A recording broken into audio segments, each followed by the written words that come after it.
went up and did some fishing up in a place called Crown King. There's a little lake up there that's got some bass in it. Did pretty good with bass. Took my 2022 KLR650 up there. Just kind of go over a couple of things I like about the bike, what I don't like. There's not a whole lot I don't like about the bike. It's kind of heavy, but that's probably the biggest issue. Is I'm coming from motorcycles, KX250s, KX500s, and 220-pound dirt bikes with 12 inches of travel.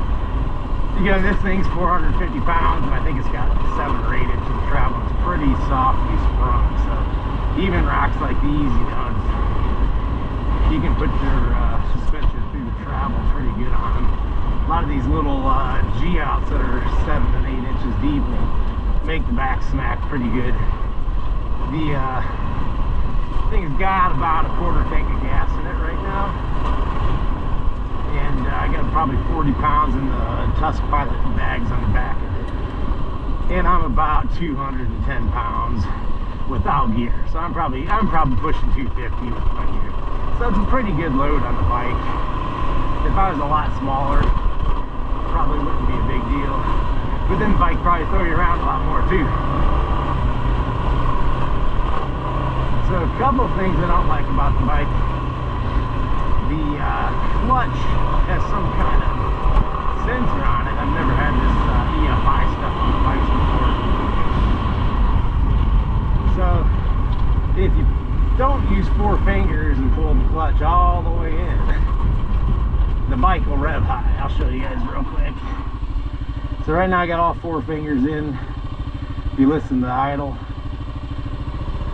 say I go to 2 and the idle goes up probably 100, 200 RPM. Not a deal killer. I'm thinking about cutting off the lever and making a true 2-finger lever. Always worry about that crap though, because you know you end up falling on it and think it stab you.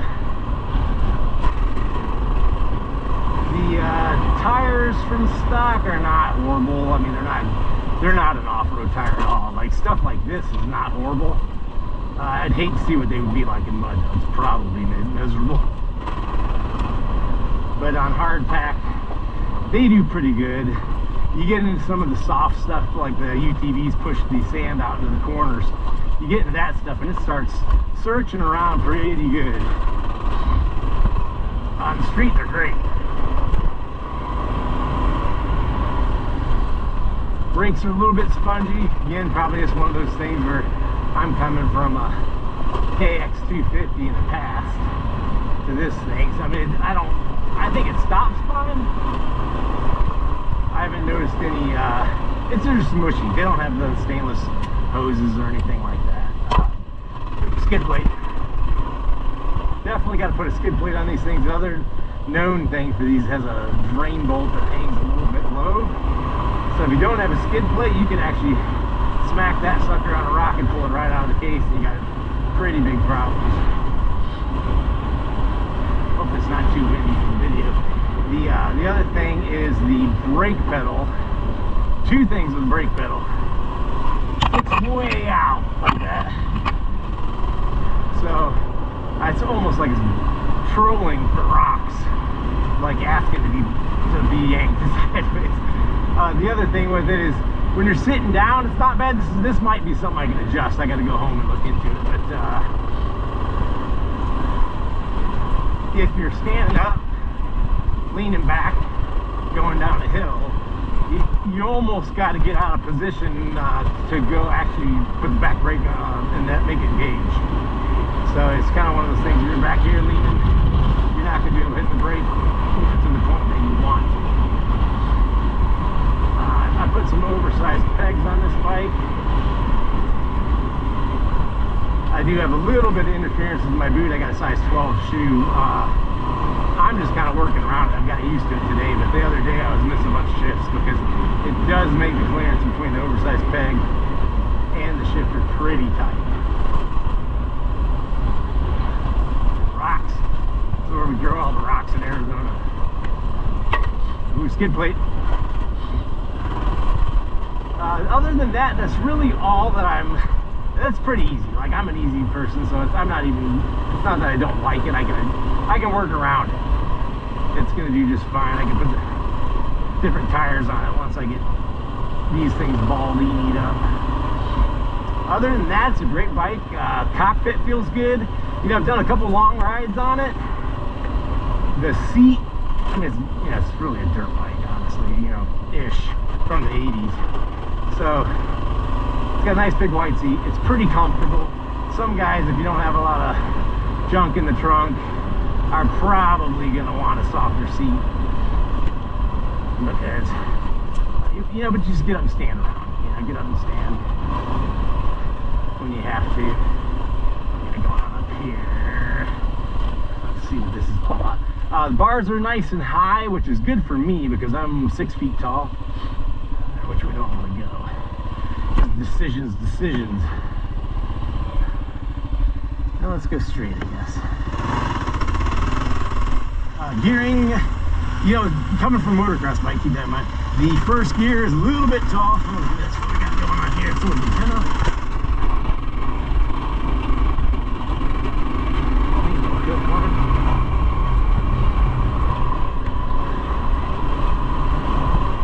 So, first gear is a tiny bit tall for my liking. If you're gonna do anything super technical, but that's what the clutch is for. The highway speeds, it only has 5 gears, so it's going to be a buzz machine. Ooh, oh, that was a nice hit right there. I think I just smacked my skid plate on that bad boy. Might have to stop and check that out.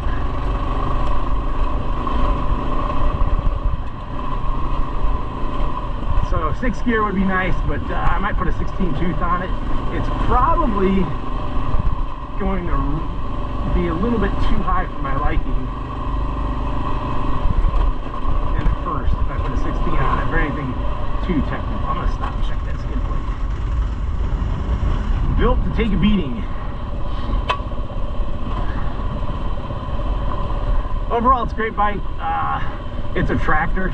I mean, you don't even really have to be careful with your gear selections or anything. It's just kind of pointing to where you want to go when it goes there. I've pretty much been so high in the gears, I've almost stalled it going up some of this stuff, but it just chugs right through it. Makes all kinds of neat little 4-stroke sounds. But overall, not a bad bike. Definitely kind of a do-all bike, you know. You just, the price is right. It's simple enough. There's tons of parts out there for it.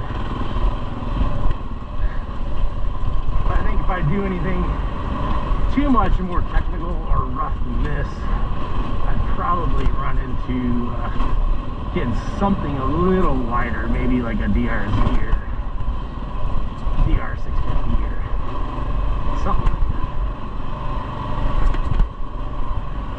That's about it. Everything else I'm really actually very happy with.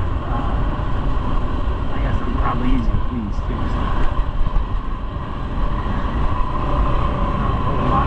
About the bike. So I'll just dub some music in here in a minute or so. I think I might almost be out of this.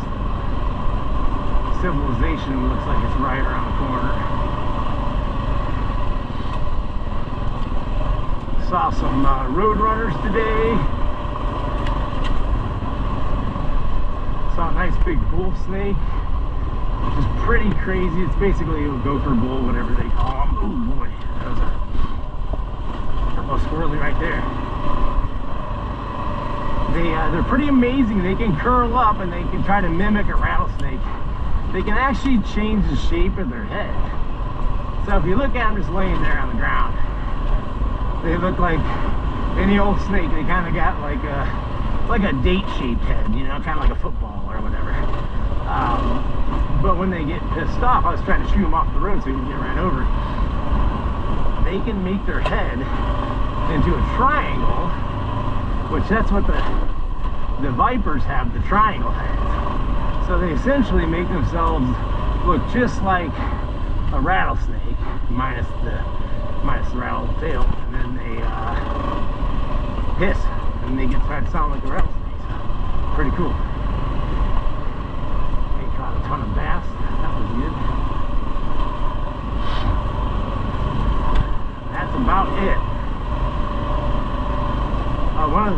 would be nice if they would have made the suspension adjustable, because that would be, oh, where am I going? That would have been a hell of a lot easier to deal with the back end bottoming out and everything. I think all they have on there is a rebound and a preload adjustment, but just a little bit of compression would be nice. Gotta watch these corners as you get closer to these towns. Sometimes the guys on the UTV, not all of them, but sometimes they think they're the only ones out here.